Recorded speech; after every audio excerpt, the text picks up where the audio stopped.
Okay, Venticus Prime says, I'm so glad we worked so hard to keep government small and out of the way of business. We did it, guys. We won. Hooray. We got exactly what we wanted with our slogans lacking all nuance because they sounded better. Let's all celebrate and have a good old time now. Oh, wait, we can't because we got what we wanted. Yeah. Well, and that goes for both sides. That is really not a right or left issue. Both sides, when they champion some crazy thing and they get it, live to regret it oftentimes. And we need to figure out that the right path for America really is down the middle. And I don't mean being a person who's, I would say I'm a radical independent in the middle. That's what I've become, but still radical. A lot of times when people hear people are, oh, you're in the middle, they think that this means you are, just falling in for the establishment middle. There's a lot of us that are not in the we are anti-establishment middle, right? We are anti-establishment independence and populist independent. And I think a lot of us are in that realm where we say, yeah, you can see both sides to issues and we need balance when it comes to things, but we're still very radical in that we want the establishment out, right? We know that there is a ruling class and establishment, that there's big money interests and that they have invaded our political system and we cannot even make progress or have discussions while they're still there and in power. And so, that is something that left and right, they're both radical, they're both extreme. And the reason they're allowed to be so radical and extreme is because politicians love it. They love it when you get off on some tangent and you're just talking about, oh no, communism's coming to America. That's what I see all the time on Fox News. It's the commies are coming. Like as if we're really going to turn into a communist country. And the same thing with the left, when the left defund the police. And it's like, that's never going to happen. Let's get real. We're not going to abolish the police. And no, white supremacy is not the number one issue that we are facing today. I cannot believe that a bunch of people fall for that bullshit, to be honest with you. I mean, look, your biggest problem today is you can't pay your bills. That's your big problem. But they want you to believe, oh, no. It's the commies. They're coming, or it's the white supremacists. They're here. That's what they want you to believe. And it's all crap. It's all political theater. It's all meant to get us to turn on one another. And we have to band together. Now is the time to band together. We have to band together. We have to understand this is not left or right. We are Americans together. We will band together and we will tell our ruling class elites that we have had enough and that we want the ability to have debate and dialogue and disagree with one another on how we want this country run without the interests of big money. We want big pharma out. We want big tech out. We want the big military industrial complex out and all the other bigs out. We want to have honest dialogue with one another. We want to have honest disagreements. And I think if we were allowed to do that, we would find that we have more in common than we don't.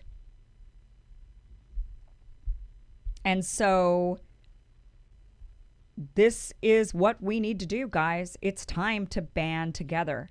We all need to get on board with the anti-establishment, anti-ruling class. We need to get them out.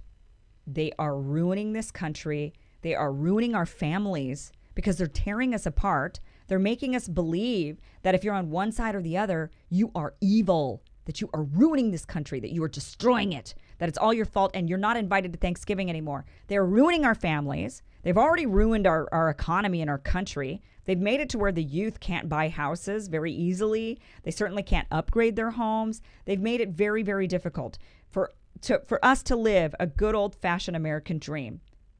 They've made that difficult because they wanted to give all the money to Walmart and Bill Gates and Jeff Bezos and all of these other people in the ruling class. And now they're ruining our families. It wasn't enough to just take our bank accounts and riddle us into massive amounts of debt.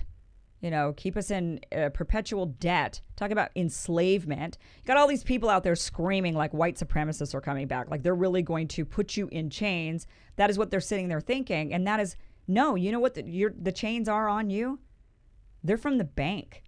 The bank that allows for ever increasing prices, inflation, and the value of your work to be lowered. You're making the same wages since 20 years ago, and yet inflation has not stayed the same as 20 years ago. It'd be fine if it did, but because it hasn't, it's not okay. And, you're just a slave to the bank. And many people, head scratcher, many people think that's okay. They kind of advocate for it. They don't realize that that is actually the problem. They say, no, we don't need to, correct this in this way, shape, or form. It's fine.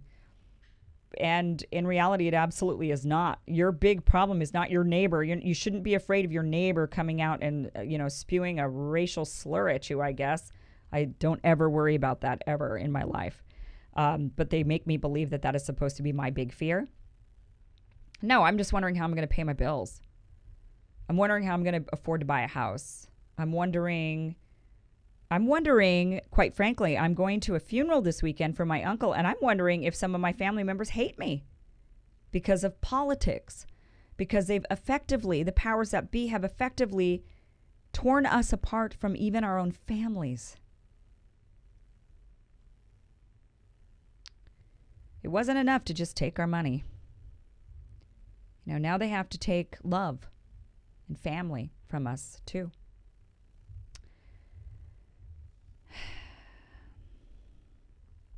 Anticus Prime also says, I just want to be clear, my previous comment wasn't about one side over another. It was over people's lazy thinking and quick action to banner wave in general. No thought, just action and yelling. No one on any side talks to people they don't agree with on anything, on everything. Yeah, exactly right. Yeah, and you and I are on the same page on that. This isn't one side or the other. This is what they've done really well, effectively. And they hired people, by the way, and paid them millions of dollars to figure out the strategy to get us to all hate, so that we will all hate each other, so that we will then say, your side needs to fail, because if you win, the devil will be here.